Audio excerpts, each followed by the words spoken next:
Welcome to Ageism, Navigating the Potential Minefield. I'm so glad you're here with me today. I'm really excited about sharing this content. This is actually the second time I'm presenting this content. I did it last week, I premiered it last week, and as what I have found when I do my presentations, they always get better as we go along because I keep adding more information. So I'm glad you're here this week because I think I've really rounded it off compared to what I was talking about last week. And I had a different title on it last week also. I'm just trying to see what works and what resonates with people. So my name is Luc Bouchard, and I call myself a brevity specialist in the video arena field because I have a video production company, and that was, doing quite well before COVID-19, and then it hit, and then we went into lockdown, like probably all of you. But what I bring to the table as not only a video producer is a message crafter, and that's a self-imposed title. And what I do is I help people get very clear on their messaging, and it doesn't matter if that's in video or if that's in my executive coaching services, or whether or not I'm just doing maybe just general counseling with people, because I do that at times also. So I'm going to be talking today about my background, and then I'm going to be getting into the ageism, and there's some really clear concepts I want to share with you, and I'm looking forward to that. So this is what I bring to the table. I have been an HR consultant for, how long now?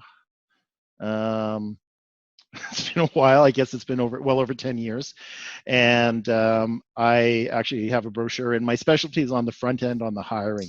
And so I help companies actually get very clear on what the core competencies are. And in my experience, a lot of companies aren't really as clear as they could be on what the core competencies of a position can be. They know that if they have to hire someone for, let's say, they have to have some sort of designation, or if they have to have some sort of certificate or first aid training, that kind of stuff, that's very often. But we're talking about core competencies when it comes to how do you hire for culture, how do you hire for a good fit, how do you hire for temperament.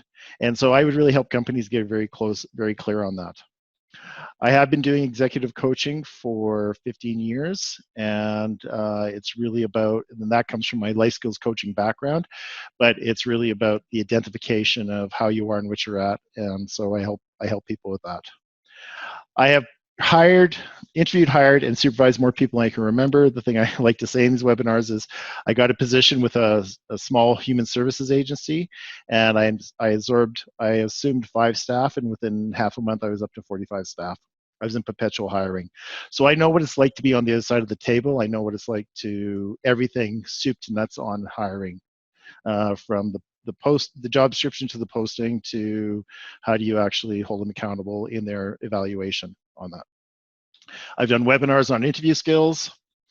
I've worked as a headhunter, and I have held a position where I was a consultant in best practices on laying people off. And as a matter of fact, after I'm done this call, I might have to go and do that because there's one scheduled for either tomorrow or for today. And for today, and I'm just waiting for the executive director to call me, so I have that gig going on. So I bring a lot to the table. I bring pretty much all things hiring and whatnot, and being on the other side of the table. And if there's any of you here who are on the call have been hiring, and I know that some of you are, like Vicky, I suspect you've probably hired more people than you can remember also. You know what it's like and how much effort it takes to bring people together. And so that's the main lens I'm putting on today. I do have some ground rules for today. I actually never say these except for this particular webinar, because I want to make very clear that the intention of this is we're not going to be complaining and bitching about how bad it is out there, and we're all going to be professionals, and I just feel the need to set the tone right now. And I really encourage when people are talking to make I statements and not no we or I or you, and I just really want people to own their own sessions. Own their own assertions and whatnot. The intent for today is, I'm just gonna, I got some noise coming here, so I'm just gonna mute. And if you unmute, which I really encourage you to do to ask questions during this presentation, just ask that you mute it on again, or else I will do that. I will actually mute you. I'm all about the bigger picture. I'm all about giving you that 10,000 foot view. As soon as my mouse pad works here. And the 10,000 foot view is really about seeing things in their entirety. And we see the world very differently when we're at 10,000 feet, 50,000 feet even, versus 1,000 feet or on the ground level. So this is my main focus today, is to kind of give you that bigger picture. And I want to provide you with a framework on how to look for work in these times. And this is the thing I say, this doesn't matter what stage of life you're in. This could actually apply to people in their 20s. It's the same concept on that. And it's really about what it is to look for work and the mindset you need to have. And of course it has to do with age, but it doesn't have to do with age. And I'll explain that in a bit. Here is my main takeaway for today. And this is it. And this is the one thing I want you to hear. You have to give them a reason to see past the ism. And when I say the ism, I'm not only talking about ageism. The other isms out there are racism and sexism. And I, as a white male who's 57, have never had to deal with sexism. I've never had to deal with racism. I am dealing with ageism. So these other isms that we're dealing with, this applies to that also. And I think of the people out there who are visible minority, and might be even a woman on that. If I think I have it bad, I can just imagine what other people have on that. So this is why part of my approach is that we're going to be professional and we're all going to take the high road on this, because it affects everyone. And also ageism also affects the 30 and younger demographic. We are all judging each other, and I just ask that we stop doing that. Okay, so that's the takeaway. You have to give them a reason to see past the ism, the ageism, and you need to show and demonstrate what you bring to the table, so they're not seeing age, or they're not seeing gender, or they're not seeing race. They're seeing the skill and qualities you bring. And that's really the main takeaway. That's really what I want you to wrap your brain around. Okay, so what employees are starting to figure out is that hiring is really, really expensive, and really is difficult to, not difficult, but it's expensive, and there's a lot of issues that come with hiring, especially if you have high turnover rate on that. And there's an article by 105, yes, this is 2 years old, but basically what they're saying is that the average company loses anywhere between 1 to 2.5% of their total revenue by times it comes to bringing up a new hire up to speed. That's pretty significant if you think of it. And here's another stat. People keep estimated that it takes more than double someone's salary to bring someone, to replace someone or bring someone on board. And it's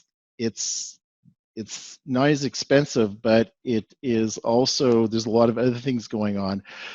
When it comes to hiring, it's like who is taking over that person's.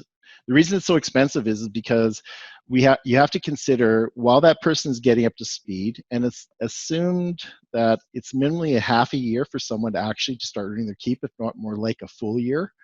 It takes actually a long time for people to really get in to their job, like a full annual cycle.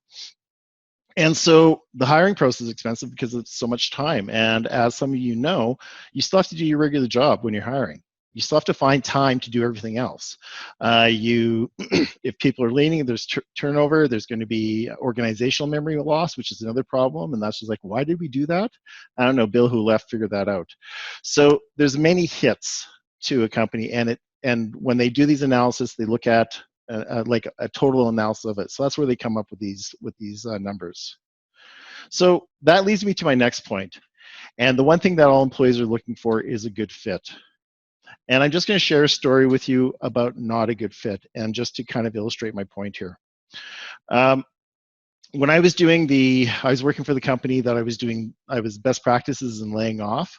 What that generally would look like is when somebody had to be let go for not cause, that you had no reason to fire them, or the position got evaporated, or a department basically got let go.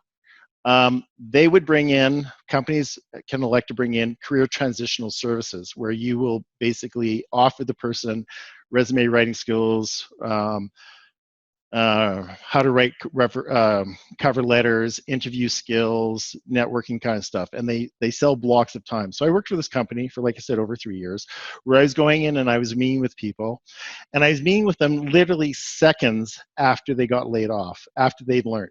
Sometimes I was in the room, which was not the best practices at all. But there was times when they needed a witness and I was asked to be in the room, even though we highly discouraged it.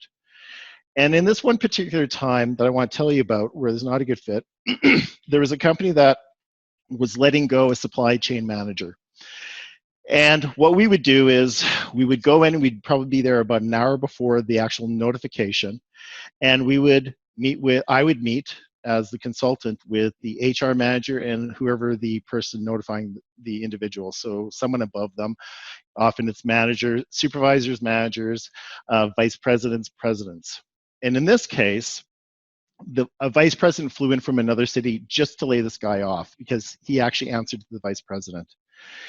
And when we did when I did my pre-meeting before we go and do it, and to find out all the things of how this person might handle it, what are our considerations, how are they going to get home, do they have a taxi ready in case they need to do it, how are they going to send them stuff from the office, all these considerations. And this is what the vice president tells me. He says 3 things that I found very curious. The first thing he says is, this individual that we're laying off is outstanding at what he does. Huh, okay. Furthermore, he won't have a problem finding another job. He's well sought after, he's gonna land. Okay, that's kind of weird. And then he says the third thing, and that is, and after I'm telling him that we're letting him go, I have to go convince the rest of his teammates that we haven't lost our mind. Okay, so this isn't making sense to me. We got a guy that's really good at what he does, won't have a problem finding a job, and is loved by his coworkers, but they're letting him go. Doesn't make sense to me. Not my place to ask. I said, okay. So I go through the notification. He's a bit surprised, but he's not that surprised. And as we're talking about the services that the company is going to provide for him, he's figuring out where the things went off the rails and why he's being shown the door. So I show him we do the notification. I escort him to his vehicle after he gathers up small things from his office, things that he had to have right now. And then I walk into his vehicle and see him off property. And then my job is done. So I go back and I debrief with the HR manager about letting this guy go. And I say how it went, and I talk about, what kind of shape he was, if I thought he was fine to drive, and whether or not he's going to be a liability for the company if he said anything. And so we debrief it. And this is what the HR person says to me. He says, I just realized my camera's on for this whole time. I'm just going to stop sharing for this last part here. So this is what the HR manager says to me. He says, this guy has been with us for 17 years. And 16 of those 17 years, he was one step removed from corporate. And then we reorged and we brought him in. And what we discovered in the last year is that he's a pain in the ass. He never raises his hand. And quite frankly, he's passive aggressive. And what we figured is his previous supervisors basically never held him accountable. So he came into corporate and we saw his behavior and we basically decided we weren't going to put up with him. Okay, that makes sense and kind of understands that. But this is the thing that I found very interesting. And the whole reason I'm telling you the story. I was actually privileged to hear, I was told what his severance is. And I want to be clear, it's none of my business what someone's severance is. It's actually not, I'm not supposed to know that. That's between the individual and the company. That doesn't come into what I'm doing with them at all, because I'm there to do the transitional services. And sometimes I learn it, and I'm always curious. Of course I'm curious. What do they make? What his severance was? $200,000. He was a $200,000 bad fit. He was $200,000 of a pain in the butt, and they were not going to put up with him. They were taking a hit to their reputation because they're losing one of their long-term employees. They're taking a hit, potentially a hit through staff morale, because basically he was really liked, and now management is seen as crazy that they're letting this guy go. And yeah, those two things, all because he was not a team player, all because he was not a good fit.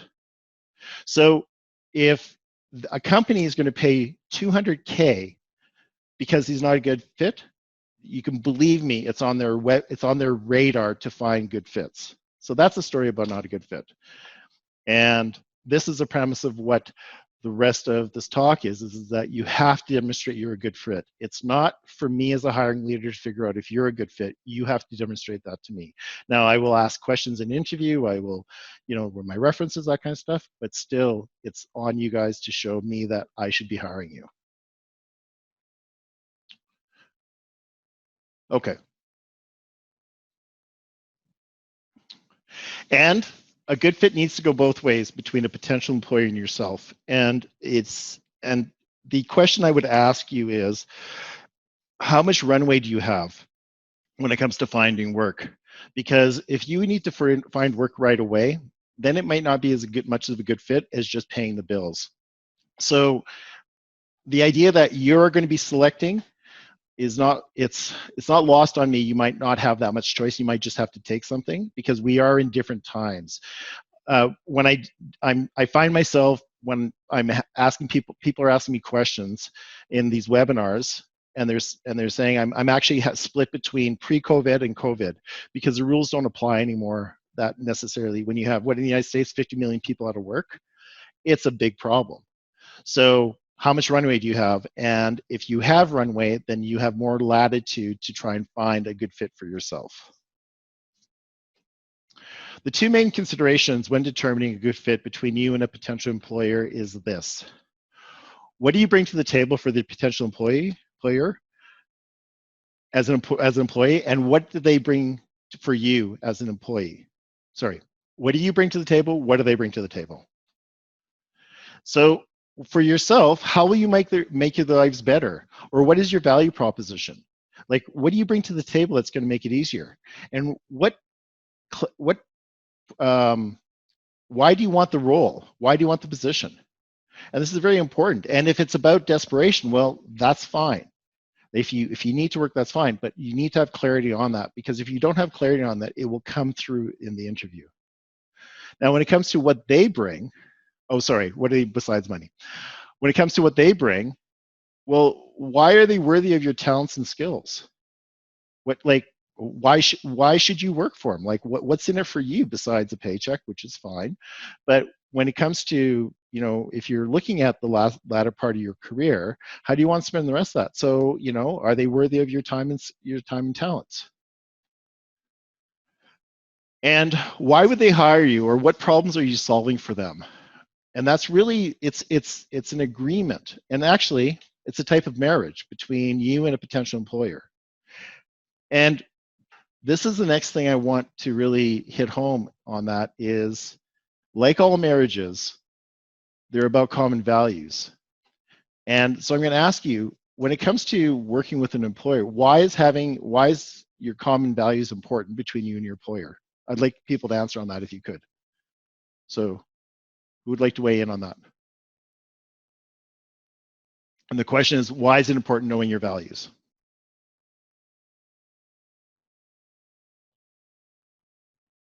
No takers? I'll say something. Okay. Because if you don't know your values and you're being asked to do something that may be unethical, you have to know where your lines in the sand are. Excellent. Thank you.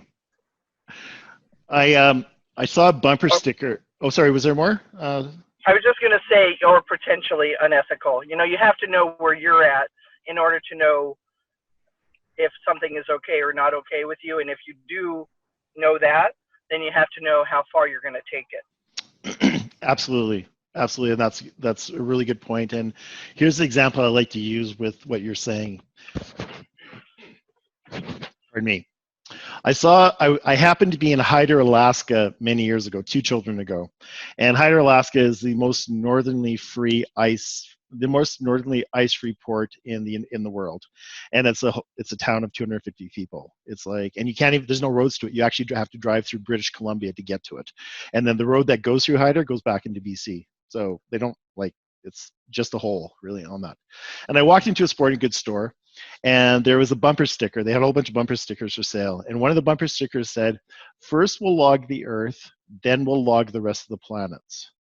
And I thought, oh, that's kind of curious. I wish I'd bought it, because I thought it was arrogant, if nothing else, that we're going to have that. But if we have a company that their mandate is to do whatever they want because they're at the top of the food chain, this is not, I'm not trying to lay values on that, but if you have a company that's just going to conduct themselves any way they want because we can, then them hiring a true environmentalist would not be a good choice. And so what you're talking about, I believe it was Sue, I'm sure, do I have your, I think it was Sue. What Sue was talking about is really it comes down to, does your ethics and does your values fit with the company's? And why would a true environmentalist even consider that company unless they were desperate for work? And why would a company truly want a true environmentalist? Well, that's often about optics. That's often about they want to show that they're doing good stuff.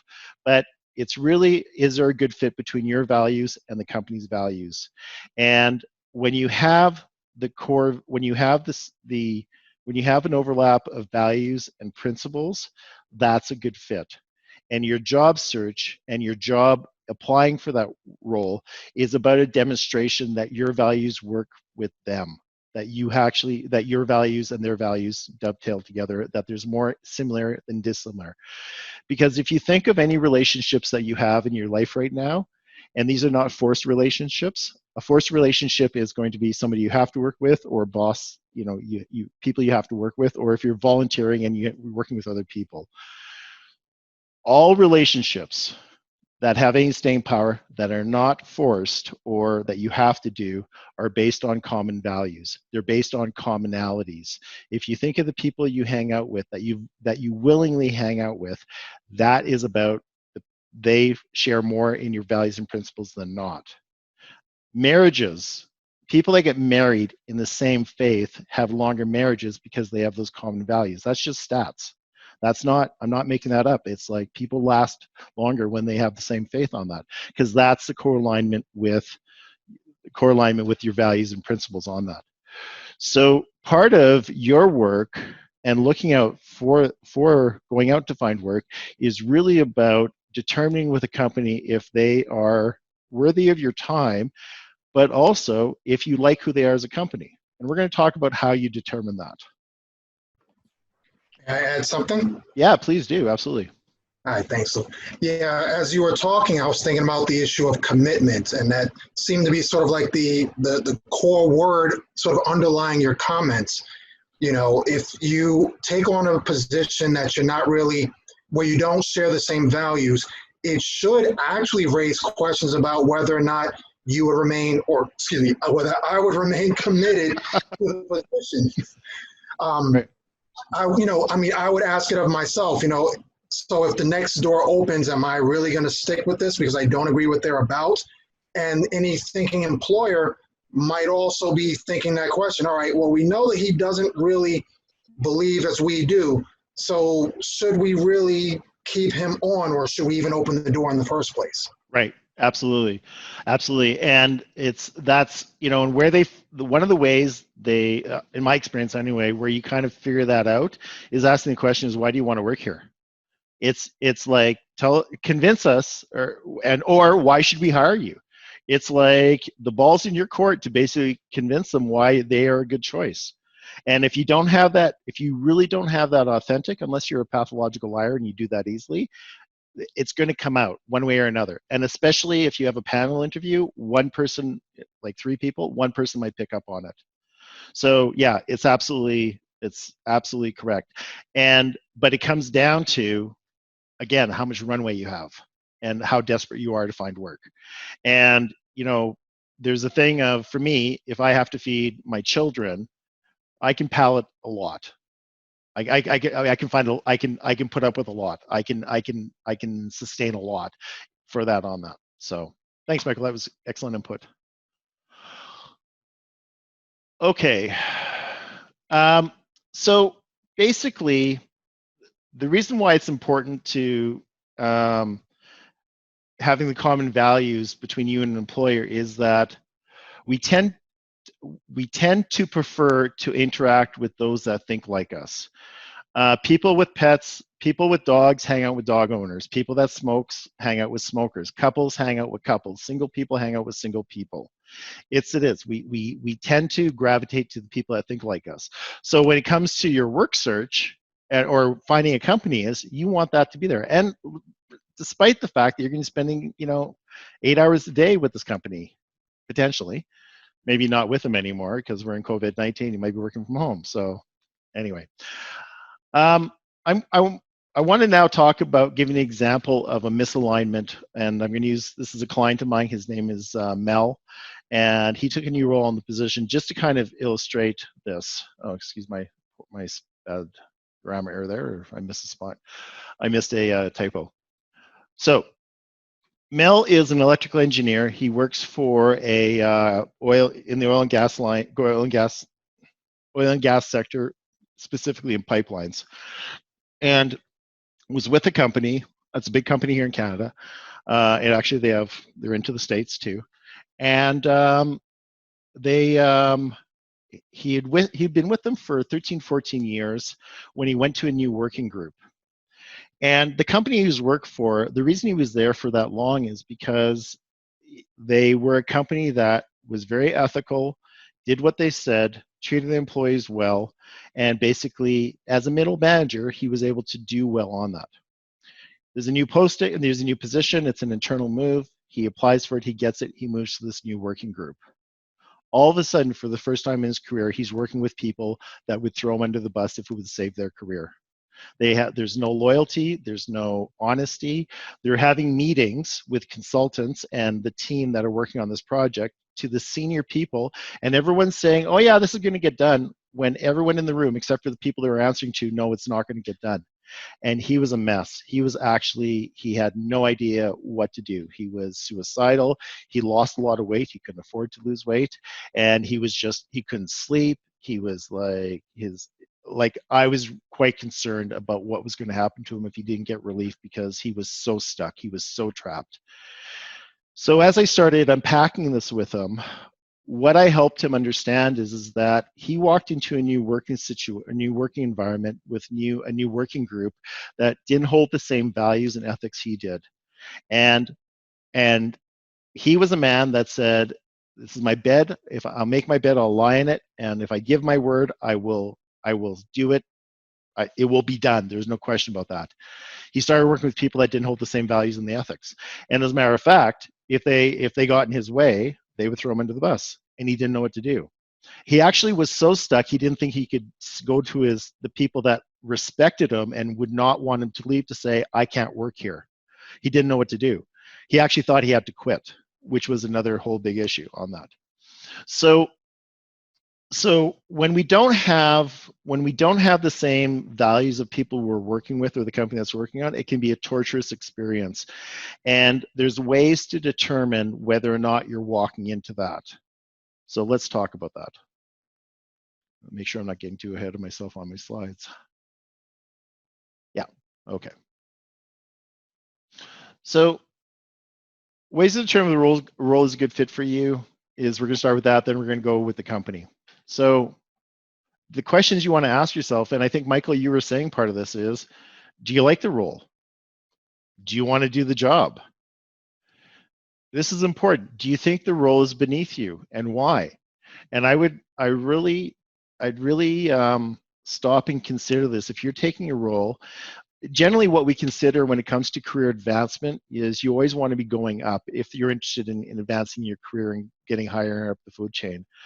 Sometimes you take a lateral move because there's more opportunities. And even sometimes we'll take a lesser move because there's really good opportunities. So let's say you're working as a senior manager, doing something, and then there's a company where you can take on a supervisory role because that senior manager is going, and they're going to groom you up into that position.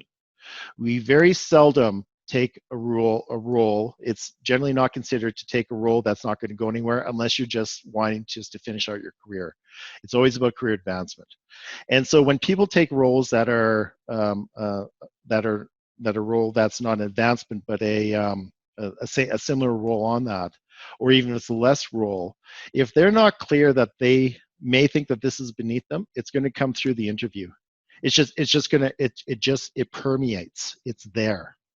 So you have to be very clear. If you think this role is beneath you, then why are you jumping through that? And if it's because you have to earn money, then you need to check that noise coming out of your head. And why do you like the company? What do you like about the company that you want to work for? Furthermore, why do you care about doing the job? And there's a difference between because you can doesn't necessarily mean you should. I think I could probably be a great waiter, but I don't want to do it. Also, what do you bring to the table? And how do your values align with theirs? So, I'm now going to talk about some good job hunting strategies. And the first one is something that I always find I'm surprised I have to tell people, but time and time again, it's shown me that people don't read postings. It's phenomenal how people will not read postings. And I've written postings where I was hired by a glazer. They install glass in high rises, and they install glass. And he was looking for he's looking for a site supervisor. And the problem he's having with his current site supervisors, the ones he was hiring, is that they wouldn't actually follow his instruction. He would leave them on site, come back, and they didn't listen to him. And one of his bone of contention is that he can't trust them. So what I put in the cover letter, what I put in the posting twice was attach a resume and attach a resume. And when I showed it to him for his approval, he says, Luke, people in my industry attach a cover letter, attach a cover letter. I wrote it twice. And he goes, we don't do cover letters in this industry. And I said, well, Mario, your biggest complaint is the fact is that your supervisors don't listen to you. This is a way of pre-qualifying them to see if they're going to listen to you. Because if they're not going to read the instructions in a posting, they're certainly not going to listen to you in the field. So it was a way of actually pre-qualifying people. It was a way of actually getting people to see if they're actually doing that. Another pre-qualifier that you can have is, do not call. And if you see that in a posting, you don't call. It's just because you're demonstrating you actually didn't read it or you disregarded it. Another good strategy I would highly recommend is asking for the job description. And some companies, I've worked for companies where they will provide it. They're actually, as we're waiting for the person to go in the interview, it was standard practice to give the actual job description, not the posting, to them while they're in the waiting room, and just for them to review it. And all they can say is no. Something else that you can do as a good job hunting strategy is see if you can speak to the hiring leader. Now, of course, if it says don't call, you can't do that. But if you can speak to the hiring leader and find out information about the interview, find information about the position.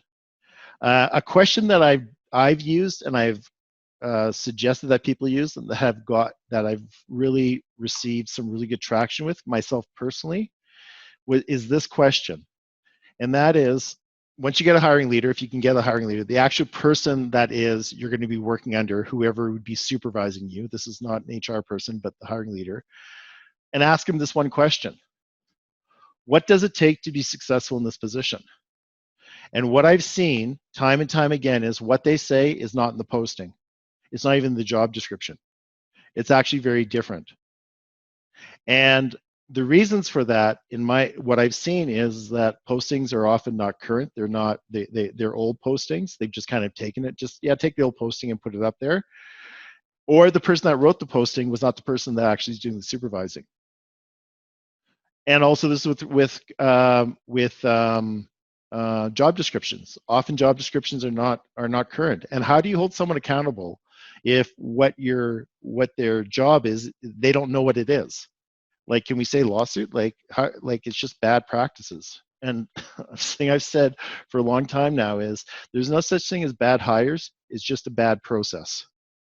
And I know that's a simplistic statement, but I think if companies had a lot more clarity on what a good hiring practice is, they would have less grief on that, and certainly less litigation against them.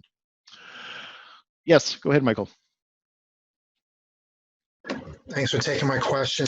So how this entire process of vetting a company for fit. How is that sort of turned on its head, or is it turned on its head when one is a gig worker? So if I'm working remotely and I have no intention and they don't want me to work in their office, all of my work is 100% remote, how then is this process as you're describing, how is it different as a remote worker?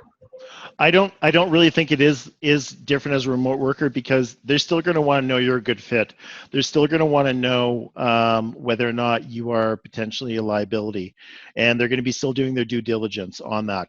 All that's happening is that we have this piece of plastic here now, or this thing in between us as a buffer on that, but I don't see it changing at all. And maybe we should use Vicky we have Vicky here as our HR person. I would love to hear your opinion on that, Vicky. And if you see it differently, let me know. And you just have to unmute yeah. Can you repeat that? I was writing myself some notes. No, not a problem. So Michael was asking about, well, Michael, would you ask the question again? Hi, Vicky. Hey. So my question is, in terms of this whole vetting process, where I'm vetting the company is vetting me, but I'm a 100% remote worker, how might the vetting process be any different? Actually, I have hired, am I on? Yeah. Yep. For that kind of situation. And like Luke says, there's no difference. We're looking for the exact same thing, because I don't want you to be a problem in any way. So it's identical, basically. I guess, okay. So the fact that I'm not someone that you'll run into walking down the hall, going to the coffee maker, doesn't matter. So it's not about you figuring how I would interact in the space. So how do you then tell that I'm a good fit, as we are in fact sort of mediated by, the computer, the technology that allows an image and my image and sound to get to you, versus you actually walking up to me and shaking my hand? Your work, for one thing. I'm not sure what you do exactly, but I want to see your portfolio, which is a huge part of the equation here. But also, in addition to speaking to me, you'll usually speak to the hiring manager and a couple people in the department. This is how I operate. And then we speak about you together and come to a decision. So I think by the time it's over, we make a good decision. But your work is really important. Right. All right. Thank you. Yeah. Yeah. And and obviously, if there's any red flags on your resume that have not been adequately addressed, is there a thing on that? It's going to be, because that's what it is like, as I mentioned in another webinar, I have a 5-year gap on my resume because I was a stay-home dad.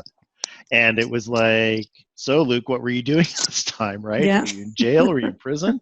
And a gap, it's not a problem having a gap on your resume. The problem is whether you answer it cleanly, whether you add it succinctly.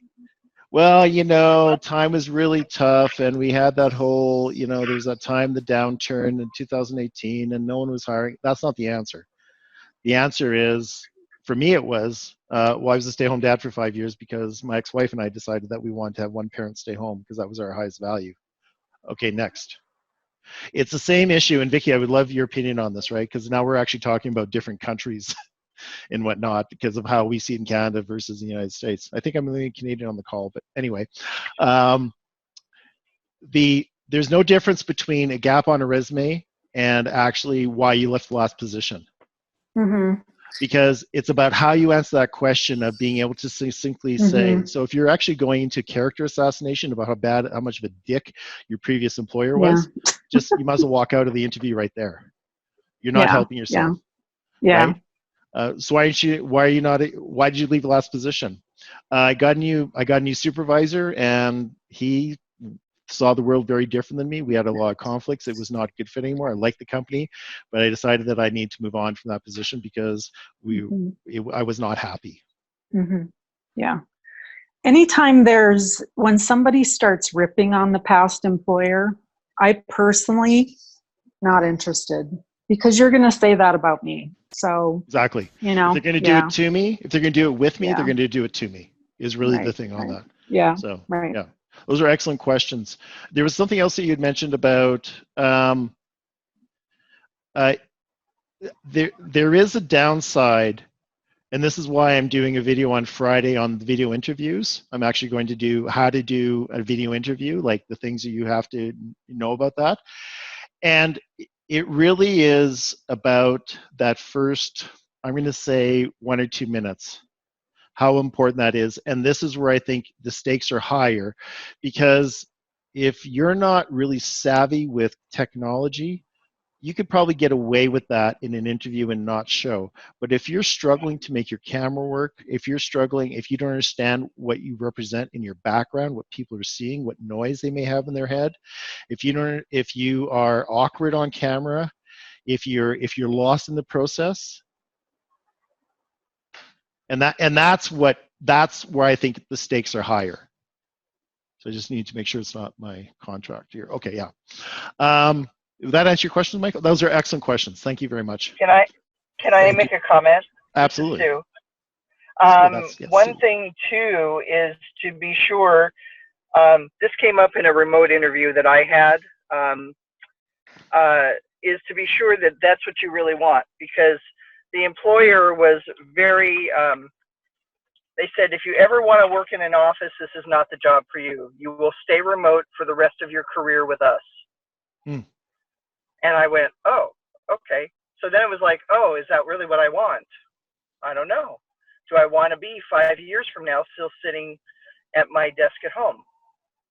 So I think that's another consideration. So that actually, Sue, you know what? That is absolutely an outstanding point, and I'm going to include that in my slides about that. Is that, yeah, we live in a world now where being at home for a job is becoming more and more increasingly likely. And I've actually been working from home for 7 years. I didn't know I was self-isolating for the last 7 years. I didn't realize that's what I was doing, right? So it doesn't look very much different here, besides the fact that when I share custody of my kids 50% of the time, and so they were doing homework. They were coming to when they were with me, they were staying doing homework, and when they're with their mothers, they're coming here to do homework for continuity and consistency. But this is my world. And I was talking to a very good friend of mine who owns a law firm, and it's just like, it's a real drag getting up and knowing I'm not leaving my house. So if it's important to you to have interaction, to be around people, if you're the type of person that needs to have those interactions, your point is absolutely really made about, is that the right job for you? And the fact that they were doing their due diligence by saying, understand the scope of this position. You're always working from home. Here's something I really haven't had a chance to wrap my brain around, and Vicki, I'm going to throw it at you because you are the HR expert. Is how do you think companies are going to be handling people working from home and productivity? How do you think they're going to navigate that? I mean, actually, I've heard, and I've heard from a lot of people that I am in my HR group, yeah, that companies are shocked at how productive employees are being. So this is what I'm hearing, because at the company I was at, yeah, I honestly would never trust them to be productive. right. I just never would. I was smiling because just the assumptions we make of people, and Yeah. I admit I have my biases as much as anyone else, and I Yeah. always find it when people think they don't have biases. Sure you don't, Yeah. right? Right. It comes with having a belly button. So this is one of the big surprisers of COVID-19, of the fact that the assumptions we made about people is not there. The other thing too, and this is just, I'm going off topic here, and we'll get back on right away because we're just past halfway through, and that is, my ex-wife is a lawyer, as a partner of the biggest law firms in the world. It is the biggest law firm in the world. And they just moved in the last year to a brand new building. And when COVID hit, they're not in it, and they're not in it till September. So bricks and mortars, do we need bricks and mortars anymore?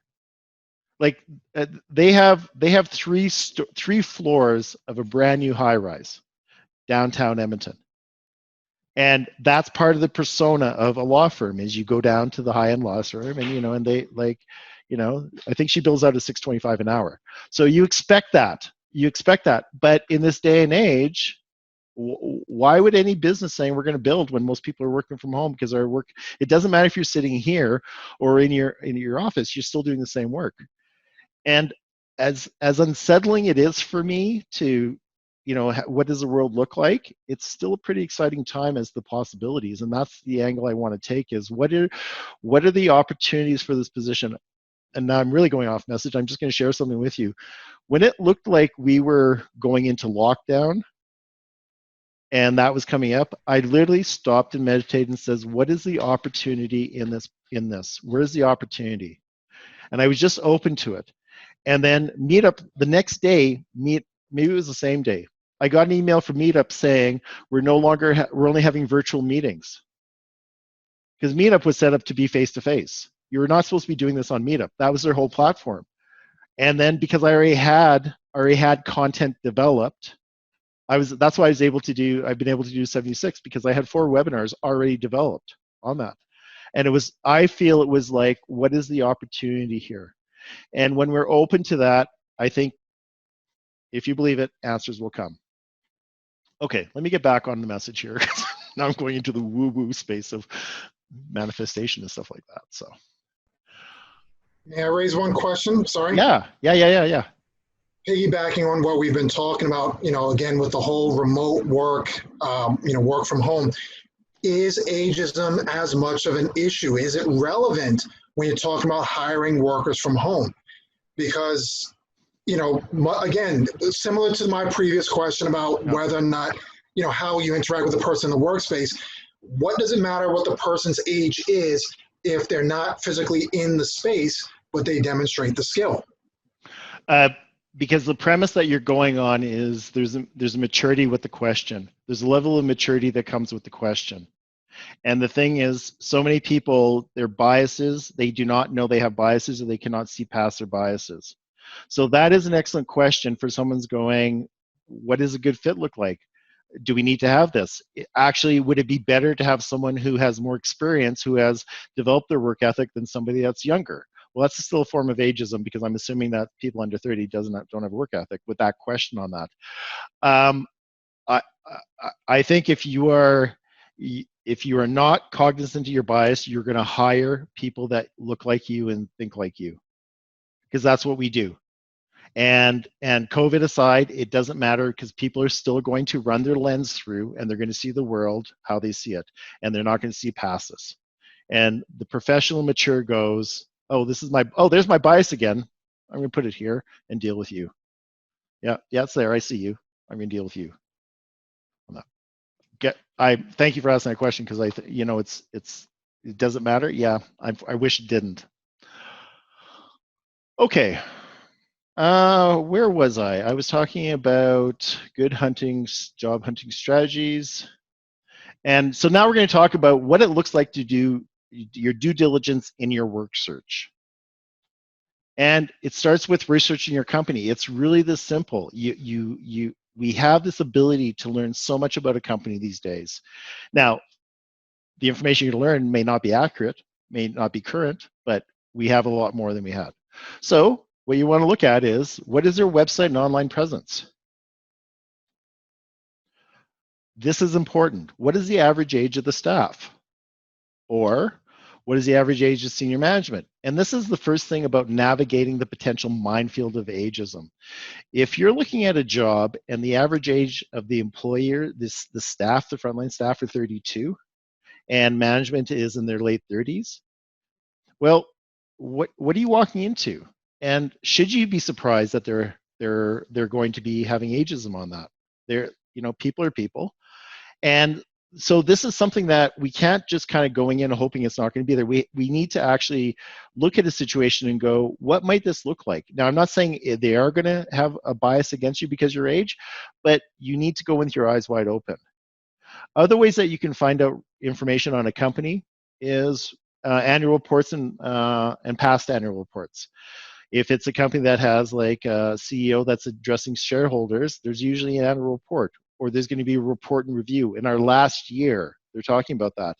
And here's some really good information, because if the president, vice president, CEO, CFO, whoever's writing that report talks about shareholders, that the shareholders were made good money. It was a good year for the shareholders, versus how we kept our insurance claims down, or we had less. We have a workers' compensation here in Canada. I'm not sure what you call it in the States, but where there's less claims of worksite injuries. What is that? What is that called, Vicky? You guys have them? Do you guys have WCB in the States? Workers' comp. You do have workers' comp. Okay, so yeah, it's the same term. Yeah, Okay. same thing. Do you want me to stop putting you on the spot? Okay. Okay. Yeah, so your workers' comp, and so if the annual report, they're saying, yeah, we kept our the workers' comp report or claims down. Well, that tells you about the culture, because it's not going to happen all the time, but it should be, is who's ever at the top, the leader of the leaders of that company, they should be setting the tone as to what that company does. Now, well, of course, it doesn't always happen, but that's an indicator that you can draw from. So what are they saying? What is their focus? What is their badge of honor? What do they pride themselves on? So this is their corporate responsibility. And in their corporate responsibility, it's going to be, so what are they doing? How are they giving back to society? How are they giving back to the community? Do they donate uniforms and equipment to base football teams? Are they supporting shelters? Are they doing they into rescue dogs? Like, what are they doing as their corporate responsibility? And does that corporate responsibility resonate with you? Do you appreciate it? Do you like it? I have 2 kids, so when I look for companies, if they're supporting families, well, that's going to resonate with me. And this is also something how you can represent, or how you can reflect back to them when you're in the interview, about how that works for you on that. And one of the best ways you can do that is when they ask you the question, tell me about yourself. Well, I'm someone, I've got 2 kids, and one of the reasons I want to work here is because you guys support families. And I know that families are important to you. So on that, take that opportunity, every chance you can, to reflect what they see as their values and principles, how it aligns with yours, demonstrates you're a good fit. Continued with this. What is the corporate face to the company?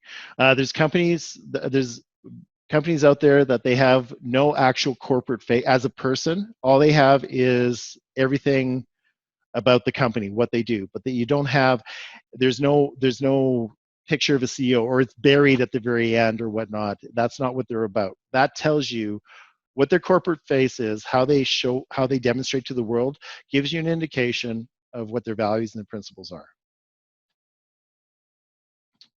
We mentioned that. Do they have press releases? What are they talking about? Are they doing a lot of rah, we're the best thing, we've just increased this, we've done that? What are the press releases? Social media presence. That will tell you a lot as to how they show up in social media. Are they fun in social media? Are they very serious? Are they on Facebook and Twitter and Instagram and all that kind of stuff? Or are they very select? They have very few. Are they very prescriptive to their staff as to how much where their staff can be representing the company? All this stuff goes into the mix.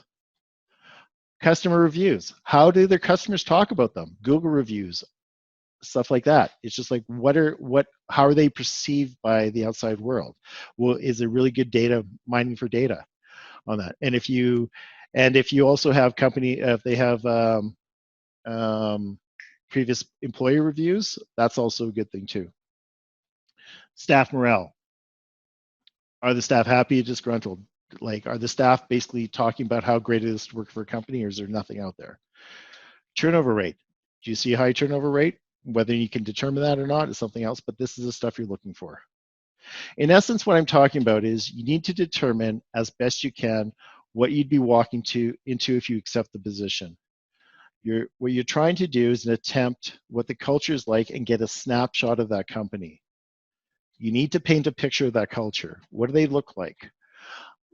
How do they treat their staff? How do they show up in the world? What are their principles and drivers? And how do those principles, drivers, and values align with yours? You really have to know why you want it for that company, because because no one wants to hire someone who is mediocre, who's kind of lukewarm about getting a job. You want to know they want to be there because it's just so much easier, right, Vicky? You want them to want the job, yeah, on that. Now, the other thing that you can do for looking for work is ask for a referral or connection to that company that you like to work for. And this is I'm not sure if you guys are familiar with BNI, Business Networking International. It's a networking group. They meet weekly. I was part of it before COVID hit, and then my membership came up and was like, no, I'm not going to renew, and meet virtually is what they're doing on that. But it's all about the referral. And what BNI says is that any one person potentially knows 250 people. Every person that has potentially 250 people that they know. And where they get that number is from the average attendance of a funeral. If 250 people are if somebody's going to a funeral, you could probably refer to them or take a referral from them. So a good strategy is if you know of a position, let's say you want to work for, trying to think company everyone would know here, Exxon, or I don't know, just a company on that. And there's a position, say, hey, who do you know at Exxon who, do you know anyone at Exxon in this department? Or who do you know at this company? Because you'd be surprised as to the connections that might happen by somebody knows. And it could be as simple as, well, I don't know that person, but my best friend works for them and I can help them. I can connect you with them. So ask for those referrals. Ask to see if you can have those connections with other people, with the people that are in that role or not in that role, who are in that position or who are actually the managers of that position. You might be surprised. And knowing your salary expectations. This is extremely important, and I'm actually going to stop sharing here on this one. So, and again, Vicky, this is your area, and if you please, I have no problem with you contradicting me and on that. So the one thing that I just want to say about knowing your salary expectations, first of all, is if you're in an interview and that's one of the first questions come up, you really do not want to answer it there.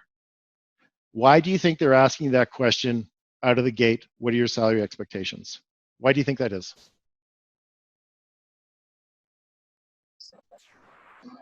Well, I'll throw in a quick question on that. I think sometimes people ask that because that's just part of their filtering mechanisms. There's already been a salary cap or there's been a problem with someone in the past, and they're trying to they want to pay the least, get the most work, pay the least dollar. And if your expectations are not in line with where things are at, and there was a particular position that I went for, and I'm expecting to get somewhere between 75 to 80,000 a year, or based off of the responsibilities and the duties, and I mean they were asking a lot, and they kind of countered back with, well, we're only expecting to pay $40,000 a year. Is that going to work for you? And it was like right out of the gate. And so I think it's one of those things where and I kind of called them out on. I was like, based off of what you put in for the expectations, I would expect that to be a lot higher. Right. Right. But there's somebody who will do that and do that work because they need, kind of your case in point earlier of, they need to pay a bill. And so they're like, okay, I'll do that. But as soon as I get the right kind of job for my skill sets, they're gone. Yeah.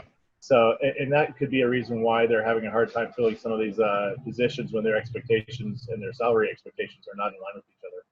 Absolutely. Excellent. Thank you. Michael, you had a thought you wanted to weigh in on that? Oh.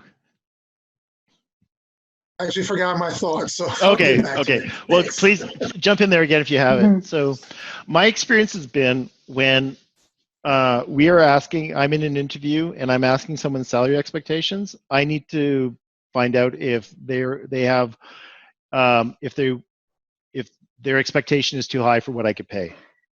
It's like, let's just get this out of the way, because if you're thinking you're making 80 when we're going to pay you 40, let's just find that out. Because they generally know it's going to, they generally know it might be, or they probably know it's lower, and so they want to throw that out there right away. What else? I was going to add something else before I go to the next part. It's gone. So So it's a way of pre-qualifying whether or not you should continue with the interview, because if you're expecting too much, then there's no point going forward, and we're just going to waste everyone's time. Go ahead, Michael. Thank you. Thank you. So let's say it's an executive position that you're applying for. Could it also be a test that if you are asking for a range that's much higher than perhaps what they were, potentially willing to offer, would they be testing you perhaps to see your negotiation skills? Because maybe they need someone who will contend for a principal, in an executive role. I mean, could that be something that maybe that they use it to screen for? I'm not sure. Vicky, what do you think of that? I've never done that, but certainly that could be the case. But I was thinking when you were talking,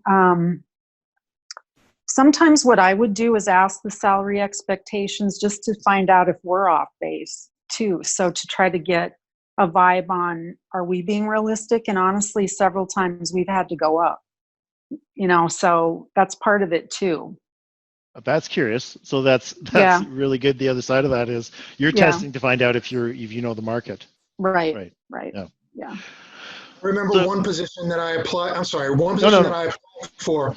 I went in with a printout of of the job description and a similar title, and I actually negotiating to say, okay, based on this description from salary.com or Occupation Outlook, something. I said, okay, this is what I expect. And and I guess it was a little bit higher than they expected that I would come in with, but they they were reasonable in what they ultimately ended up paying me. It just wasn't as high as they expected, and I came in with it literally in print to say, hey, look, not for nothing, this is what it's worth. Right. Nice. Good job on knowing that stuff in advance. So here's the thoughts on why you want to defer the salary question as long as possible. Because how do you know what you're negotiating for?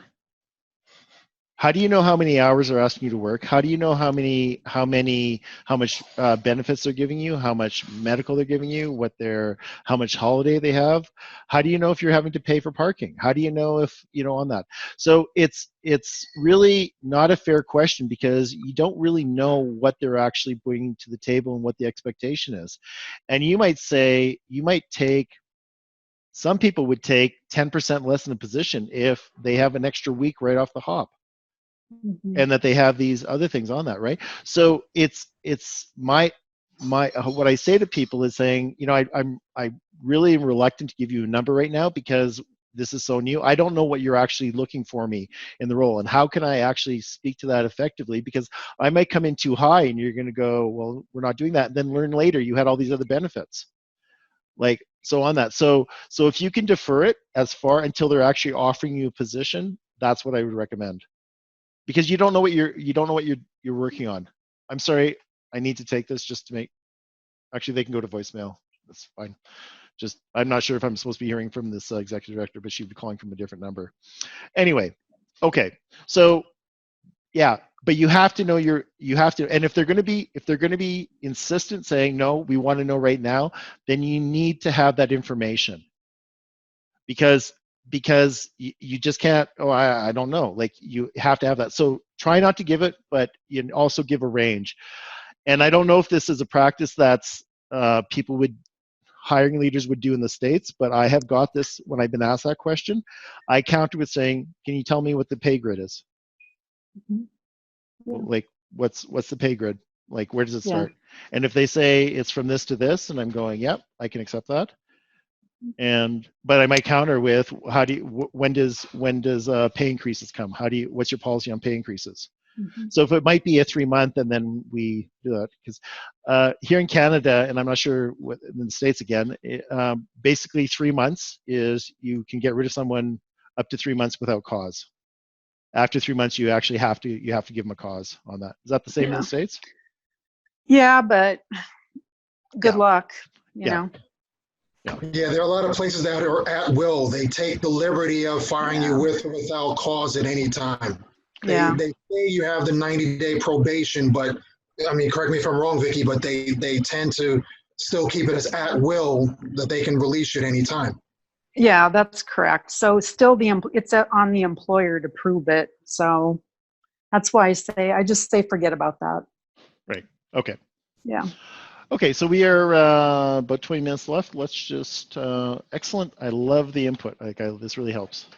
So, so really the essence of all this when it comes to good job hunting strategy is doing your due diligence on the company that you want to work for will help you navigate the minefield of ageism, because unless you know what you're going into, how can you really determine if that's a good fit?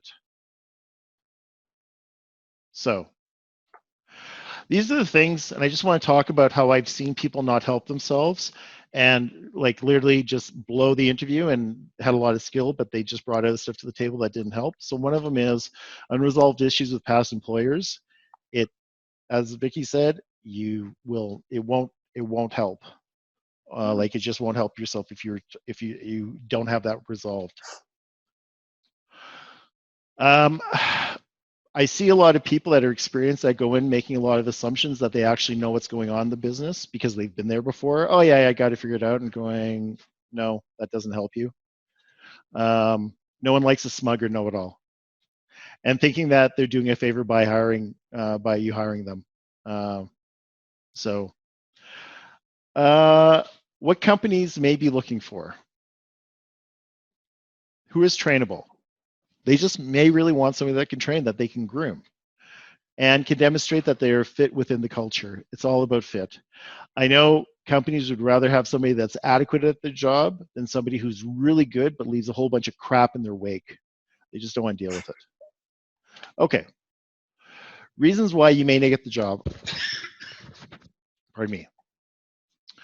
As I said, they may be looking to groom someone to the position in the long term. They might actually be looking for someone to buy the company. Like that happens. They want to, they have a succession plan, retirement's not that far, and they want to bring someone up and hand their baby over to them. Another reason is they simply change their mind about the role. I actually had I was calling references for a supervisor when my boss came in and said, you can't hire, we don't have the money. I reran the numbers. And I'm going, this was weeks into the process. And there's just like, what do you say? Oh, okay.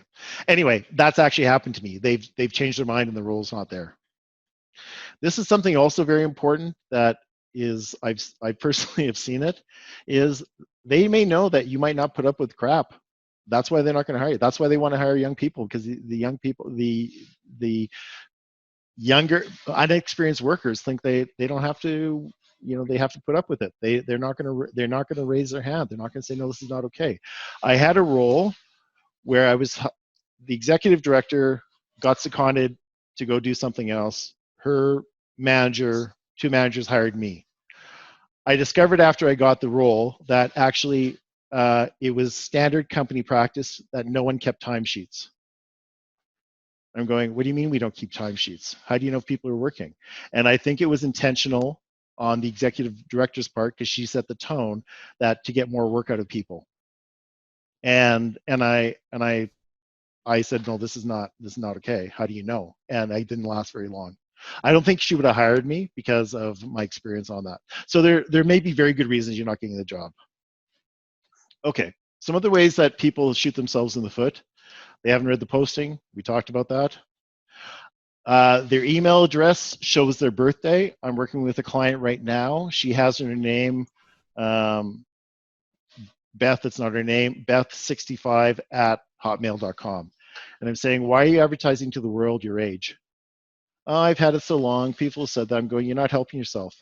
And the thing is, she didn't look like she was in her 50s. She looked like she was in her 40s. And it's just like, you're not helping yourself. So if you have your birthday in your email address, get rid of it. It's not helping you. Get another one. Have two emails. I see constantly on a regular basis people throwing, I'm going to swear here, pardon me if I offend, shit against the wall, quite frankly. They're just throwing in resumes, and the resume and the cover letter has nothing to do with the position. It's just generic on that, and it's very clear.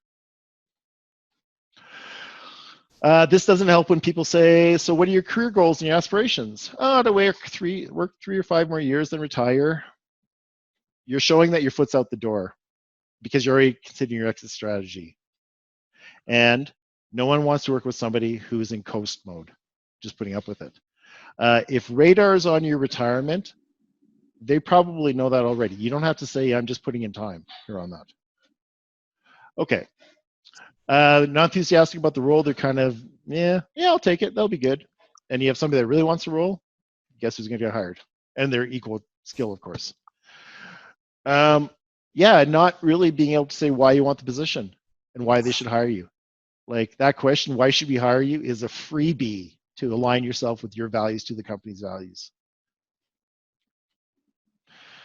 And people that have an entitlement attitude. And again, talking about thinking that they're the best thing since sliced bread. I've seen people overconfident that getting the job should be easily theirs. Doesn't help, it comes through. And not being cognizant of their biases or their blind sides. And it's like the people that complain about, don't like ageism on them, but are complaining about the 30 and younger demographic. I have nieces and nephews that have outstanding work ethics who are all under 30, and it just drives me crazy when they're categorized with everyone else because of their age. And they haven't done the due diligence. So how do you navigate? How do you know if you're walking to a company if you haven't basically looked at them? Here are some of the necessary criteria or characteristics of an ideal candidate. And this is regardless of this person's age. Sorry. They don't walk into the interview. It just doesn't walk into an interview that they know all aspects of the role that they're, sorry, getting tired here.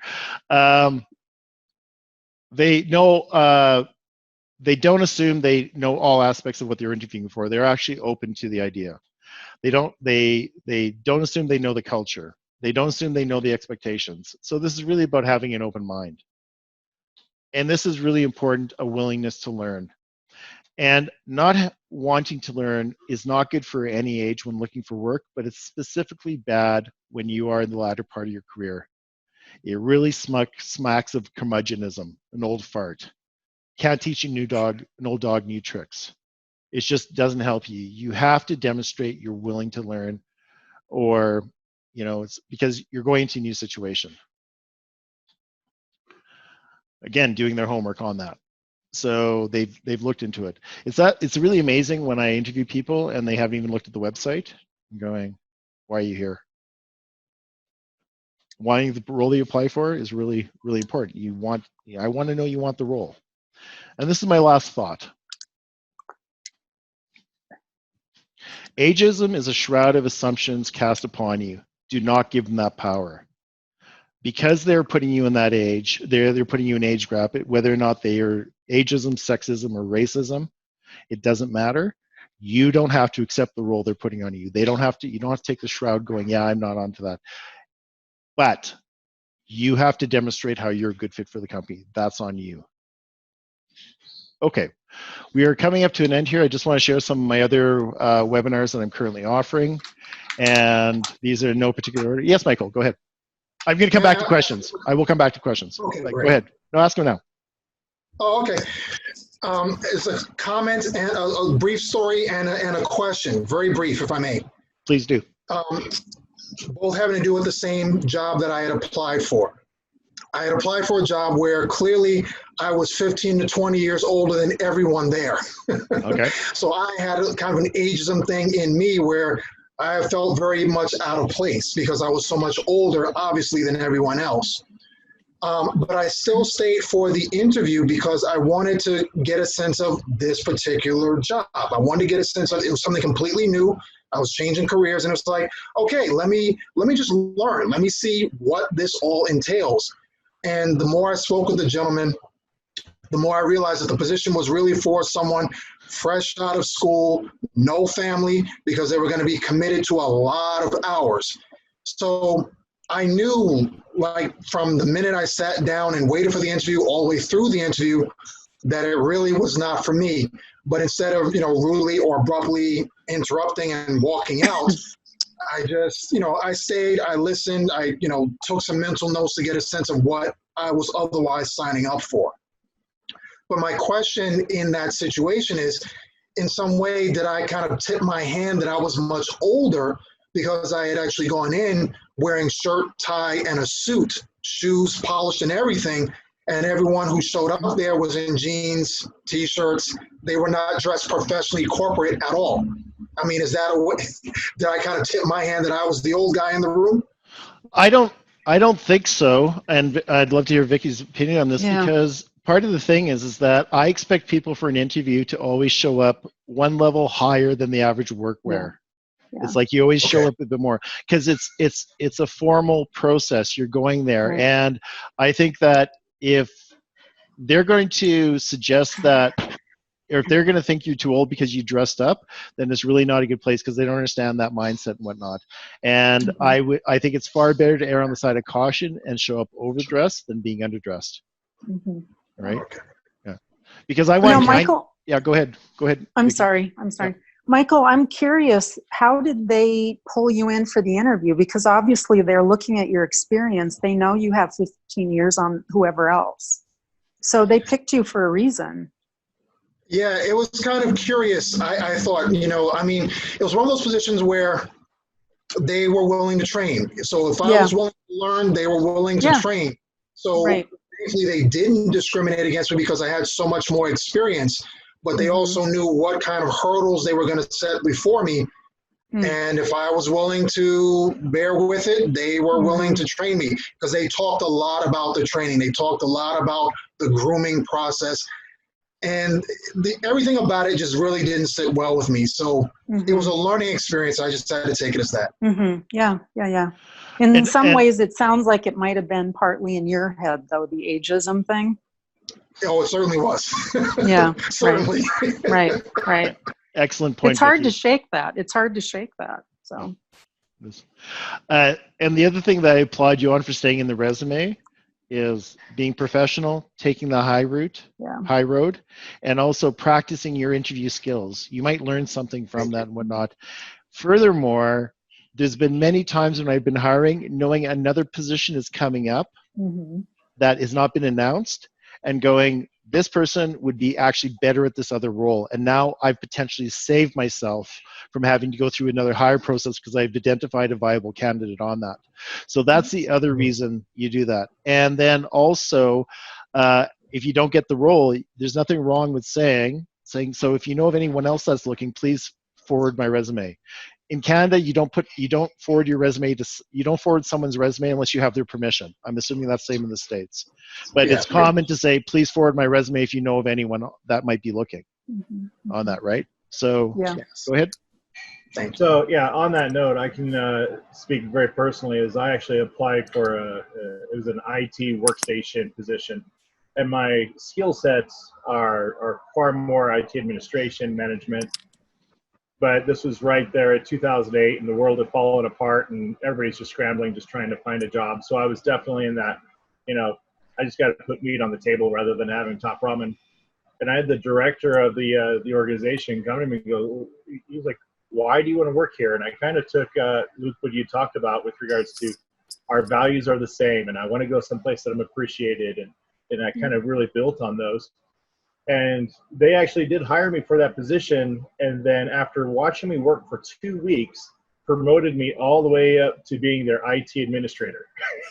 So it's one of those things where I think they just really wanted to see, is this really going to be a good fit? And then as soon as they saw, absolutely, this is going to be a good fit, then they made the adjustments necessary internally to go ahead and create and open up a position. My favorite quote, one of my favorite quotes, it happens to be from Woody Allen, and 80% of success is showing up. We show up and we put ourselves out there. Okay, they did leave a message, so I'm going to actually need to bring this to an end in 6 minutes. So let's just wrap this up. I would love to stay and answer questions, but this is the one day I can't do it because I get duty calls on another job. So let me just talk about some of my other webinars I got going on. And I haven't updated the slides. So Fridays is Widen Your Gaze Fridays, and it's where I bring subject matter experts to come in to talk about their area of expertise. So I had people talk about imposter syndrome. I've had sales trainers come on. I've had we did a webinar on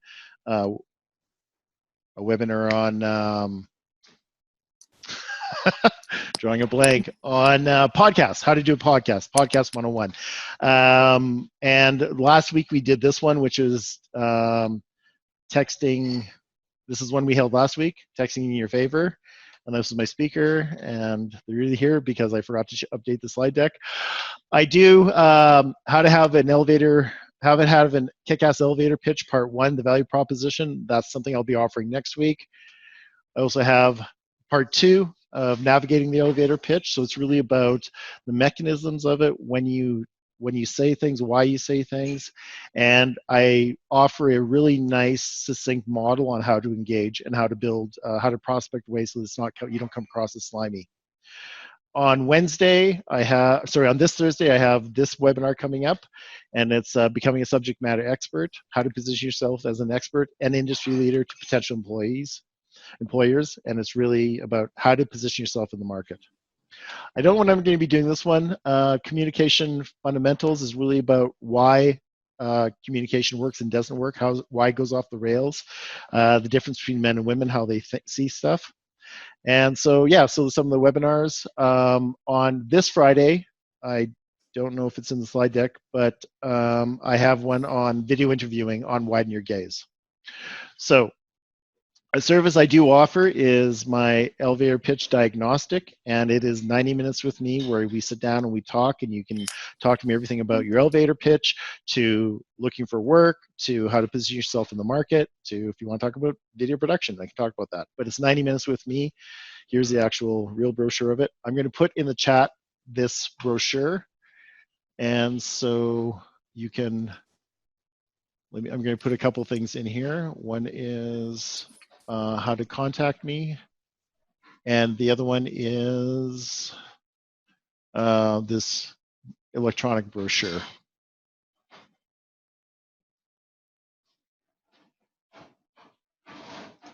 And if you didn't get it, please send me, like, I don't know why. If you're on a phone, you won't get it. That's the one thing I discovered on that. So for this, so 197 is my regular price for that. And I don't feel it's really the time to be charging that. So I have COVID-19 pricing, and I'm actually offering it for $47.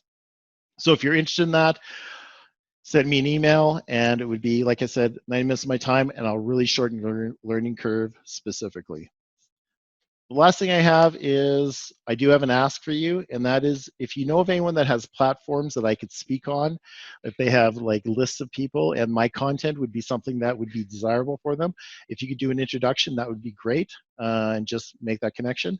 And the offer is to anyone that actually gets me another speaking engagement, they'll get a free complimentary session from me.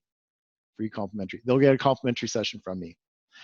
And my last one is, if you liked it, please connect with me on LinkedIn, or actually give me a review, and that would be good.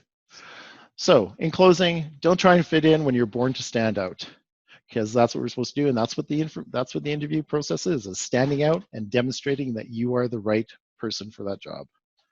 Thank you for listening, and we will take a couple minutes of questions if you have any.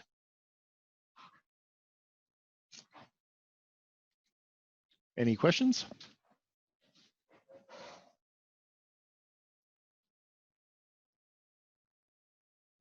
Did I lose you all? Do you have an email outside of LinkedIn? Yeah, I'll put the email in my, oh, I see. Sorry, Carmen, I didn't see that you, sorry, I'm not, Sue, it's calling, right. So, yes, that's me. it's Luke at barebonescom.ca. Okay. Okay, there it is. Great. In there. Okay. Well, I just want to, sorry, I apologize for cutting it abruptly short, because I usually will stay as main questions on that, but I do need to sign off.